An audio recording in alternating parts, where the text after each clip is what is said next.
Hey there, this is Josh High with Market Prime Mortgage in Brandon, Florida, and I wanted to talk today about lender overlays. So a lot of people might not know what that means, but if you've ever heard somebody talk about the lender that they had originally gone to wasn't able to close their loan, and then they got referred into another lender that was able to close their loan, that is probably because of a lender overlay. So what is an overlay? So many different lenders will have a different approach when it comes to how they want to write guidelines that are available to lend through.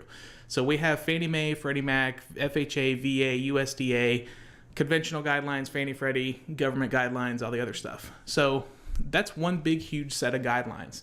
What lenders will do is they'll shrink the guidelines to fit what they want to fit into their risk profiles.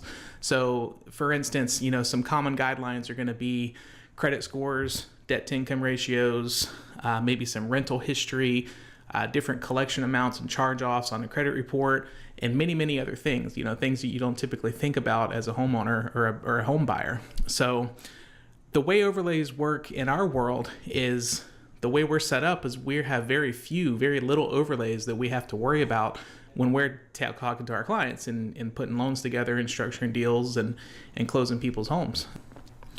So take a look here and you'll see how overlays work. This big box represents the main set of guidelines that we're going to use for any conventional or government loan. That's what they say we can write to. That's what they'll buy on the secondary market. That's what all lenders want to fit in the box. All right. So Market Prime guidelines, right now you'll see we're very close to full guidelines. We have very, very few overlays. They hardly ever get in the way of us being able to close a loan. All right, move down to retail lenders. These are going to be your people you see commercials for on the internet, at the gas pumps, your big internet lenders. This is who you're going to see here. Their restrictions are going to be a lot tighter than Fannie guidelines or government, and a lot tighter than what we're able to do. And then you'll move on to a big, huge bank, the banks that are on every corner, who you probably have your checking accounts with and savings accounts. They're even tighter than the retail lenders and much tighter than what we're able to do. And then you get to the hardest ones to do is going to be your credit unions. They're very tight. There's all kinds of stuff that they won't do. If you don't fit their small box, you're not getting approvals and you're going to have to go somewhere else.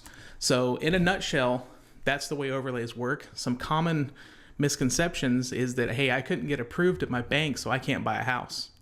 That's exactly the opposite of what you should be thinking.